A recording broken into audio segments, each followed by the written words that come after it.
The War on Nature. This is a reproduction of my research that I did on Flat Earth Dudes about a year and a half ago.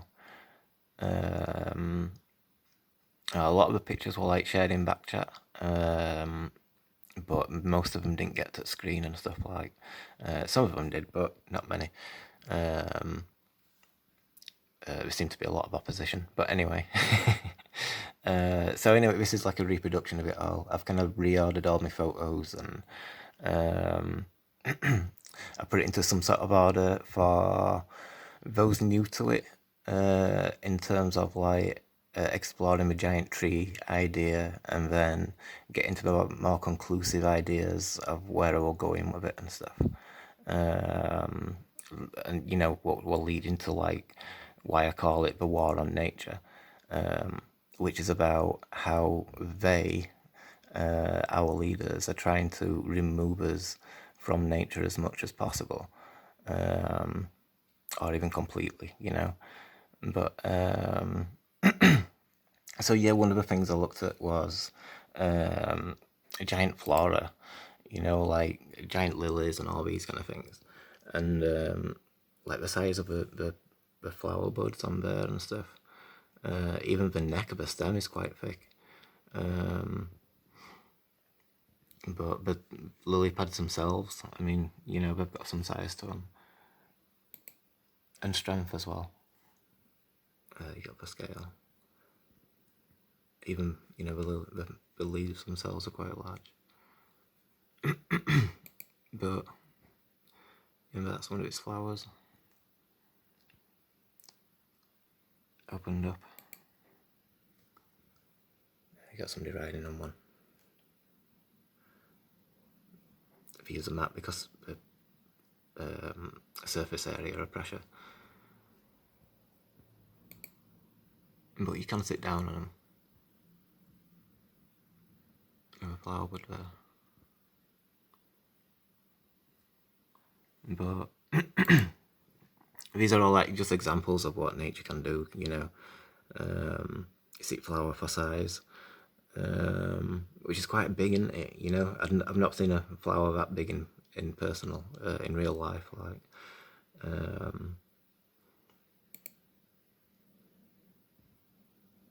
So giant leaves. So, you know, like a lot of people think about what potential the giant trees would have, and, you know, could the doobies produce like leaves like this?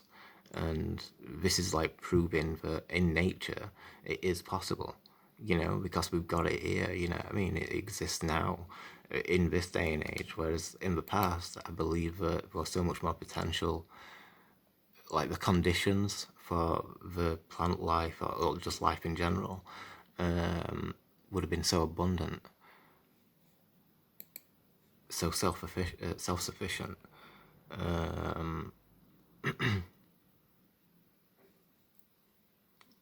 That the potential for, you know, how big they could grow and all these kind of things were, you know what I mean, the sky's the limit kind of thing.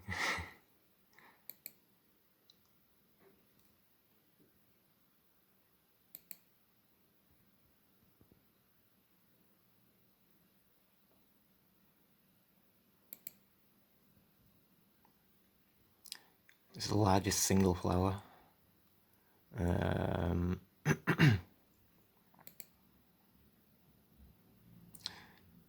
It opens up for like a few days and then it starts to decay, and it takes months for it to decay, and it smells like rotting flesh whilst it's doing it. But quite an impressive flower kind of thing. I think it's like a fungus rather than your typical flower, but it's still in the classification of the largest single flower in the world kind of thing, and therefore scale. This is the corpse flower. The other ones are like a corpse flower as well, but begins with never mind anyway. But this one is it's not a single flower. It's like supposed to be multiple or whatever, like hundreds. But but still, you know, you can see what it is kind of thing. It's quite impressive size and that. So again, like, you know, could the giant trees produce flowers such as these? And it's showing you, you know, again, that nature's got that capability. And then you got the palm leaves in the background, which are quite large leaves.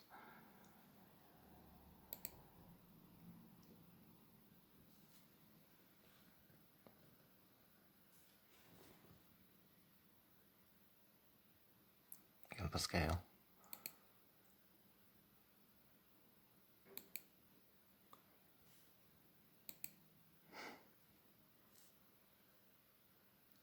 That's quite big as well.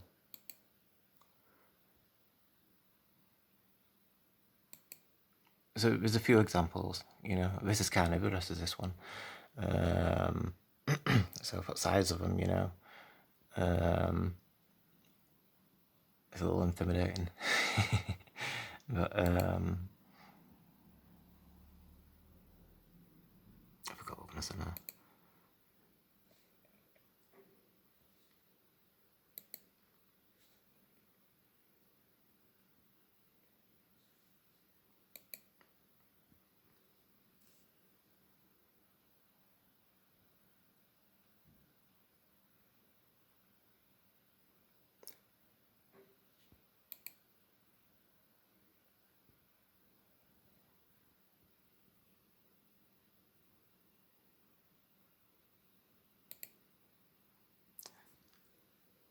Pumpkins on pallets, which is quite big. I think that's supposed to be the biggest one. A cabbage there as well. So yeah, and a carrot.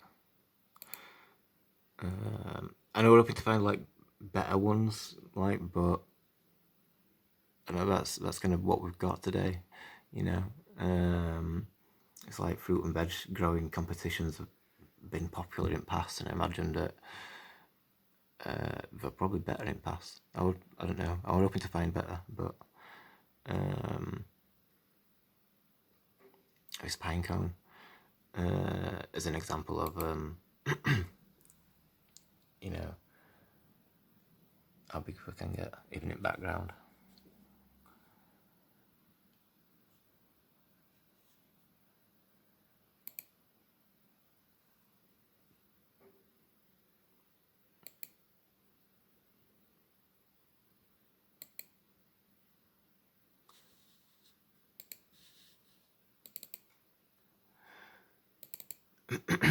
Now we just have, this is more of a random kind of folder. It kind of shows you a little bit of like what the old world may have looked like and stuff like. I imagine that we used to live amongst the trees, and there must have been walkways, and you know, we would have made cave systems inside the trees and stuff. But you can see, like, you know, like the detail and stuff. I mean, it looks like it, you know, it depends where the person is and where they stand on the belief on such a thing, like. But this is showing you where what rock's broken away, and then it's like wood coloured underneath, which I learnt that from Hangman's videos, which I'll link his channel in the description, because he's the one who kind of showed me, you know, watching his videos of how to spot it all, like realise that all this is actually wood rather than, you know what I mean, whatever explanation they used to give it, kind of thing, like, which, you know, absolutely not convinced in what they're saying about.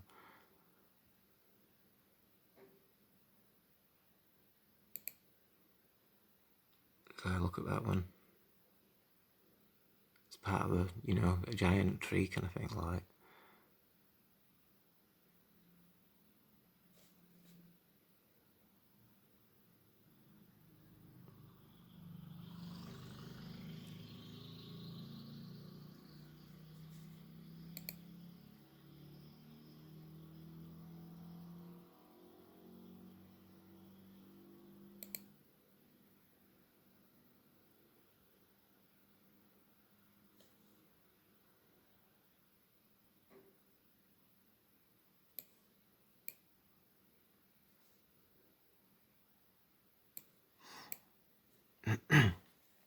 I like them pictures. This is Hanging Rock in Australia. I don't think it does it justice on phone, but like you can see all wood markings. It kind of looks really obvious, like here and all that kind of thing. You can see it all the way through it and stuff. So you can go there, you can visit and actually see it for yourself and stuff like. Although there's enough stuff locally wherever you live. But here we've got like another shot at the same location, but a bit further back. You got that same piece of wood there, petrified wood, and then you can see this, and you got like a layer here, which is like part of a tree ring and stuff like. Again, for this kind of stuff, you want to be going to Hangman's videos because like he shows you like all his local stuff, and you can see it really well. And for like to get on the same page about the giant trees, you really need to like follow his work and stuff. Because the past 2 years of his work is awesome, really. And I wouldn't have been able to progress with this research without having seen that. You see here, alt rings, which are part of tree kind of thing, and then alt pebbles, which are like broken down, been smoothed over by ocean as that's washed in and stuff.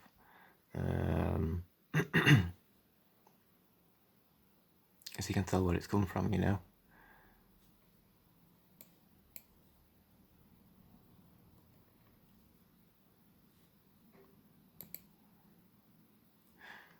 This is the Petrified Tree in California,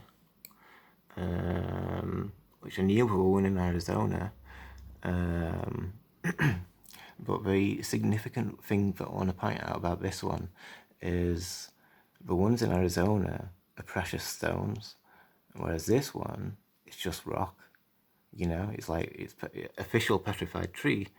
They can't deny it. It's quite obvious, but but it's not precious stones, so that makes it different to what you're seeing in Arizona. So basically, it doesn't have to be a precious stone for it to be from a tree kind of thing, like kind of. As long as it's got quartz in it, you're all right. There should be loads of quartz throughout all rock and stuff like that comes from trees. That being the sap and all. You see here, it's like all the tiny little granules. You'll have that tiny bit of quartz and stuff. But this is another petrified tree. Stump kind of thing. And it's more obvious here, you can see it's stone, but you can also see it's a tree. And you've got all these layers and stuff like, and you get all these layers going over mountainsides and stuff, depending on the mountain, but and it depends on the thickness of the layers, but you get to see it anyway. This is another thing. This is like a rock face, but you've got all your so-called sedimentary rock going in all these lines, but they're not equal to each other. They're not all parallel, and especially when you got stuff like this, it's way off. And it's like, how can that develop for thousands of years, that line on top of this line, and then this line come over the top, and then this line at the same time that's it. It just does not work at all. But seeing it as plant life is a different way of looking at it, and also it looks so much like wood anyway, kind of thing. So this is redwood bark. Hold on. Right, so here what we're seeing, this crisscrossing nature of things. It's like all these fibres of wood are just growing and crisscrossing and going in this pattern, and it creates all these layers which are intertwined with each other. It's very like the previous image, and this is a lot bigger. That's just like a close-up at back. Whereas you got stuff like this, is it tree for scale? So you can see, you know. And again, it contradicts the sedimentary rock argument.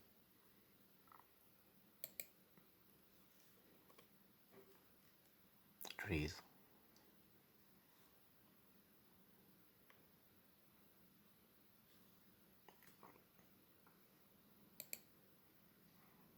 Again, you've got it intertwining, following those curves.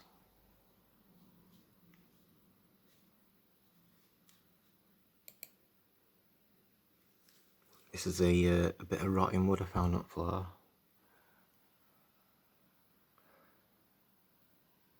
So we're looking at, you've got this curve, like that. So this is following it. And so everything inside is following it as well. So when it comes all the way up here, and you got all this here as well. Excusing the lichen, but it's like the wood grain pattern underneath. So then get to things like this. And where's my finger? You see, you can see all pattern how it kind of goes and stuff like.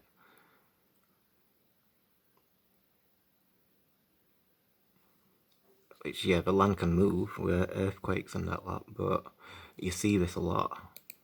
And you see it there. You see it's all around there as well, obviously on the wall. And then down here, you've got all your normal wood pattern, like your layers of wood kind of thing, little sheets. But you've got that there. So that's like, you know, again, I'll show you that again, like.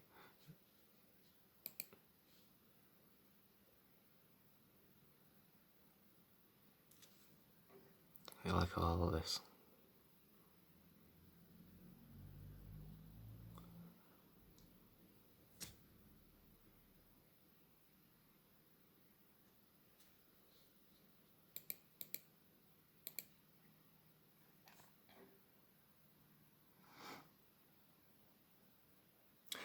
So this could be back.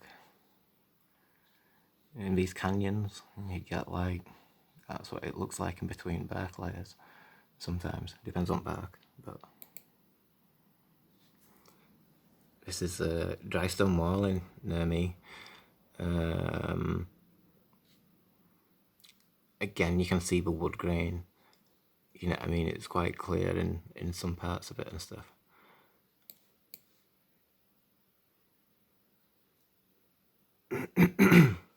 Well, oldest dry stone wall is apparently 3,500 years old.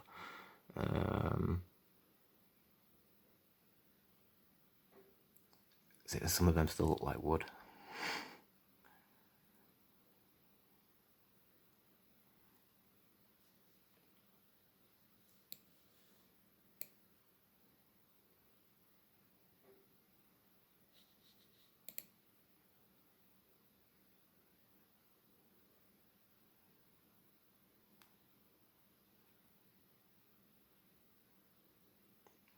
So 3,500 years, it's like a marker for like trying to date back where we went and stuff. Again, for sedimentary rock here, completely contradicts it. Also, we've got this sand underneath and that lot, and the sand in the background and stuff. It's obviously like the breakdown of that. All the quartz, eventually the minerals run out of the rock and the quartz separates, and then you've got left over is your sand and stuff. So every desert used to be a forest, we say. And the thing is that this is everywhere, you know, it covers the world and stuff like.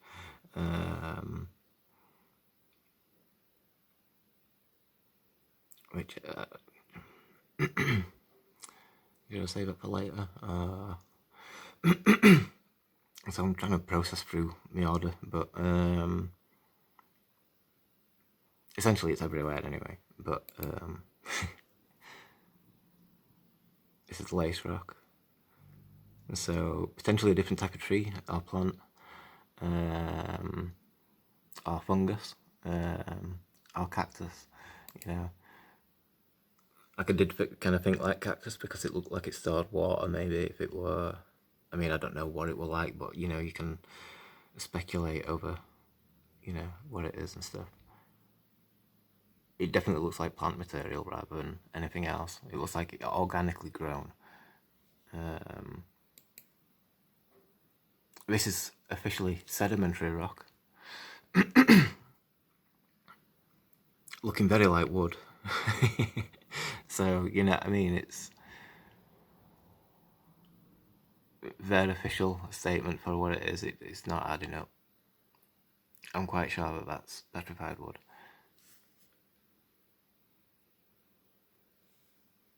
Even foreground and background. It's more the same. Weathered out. You can see all layers and grain of wood. So yeah, there are some pictures that I showed to get people into, I don't know, like, I was exploring the ideas and where we can go and stuff like. I'll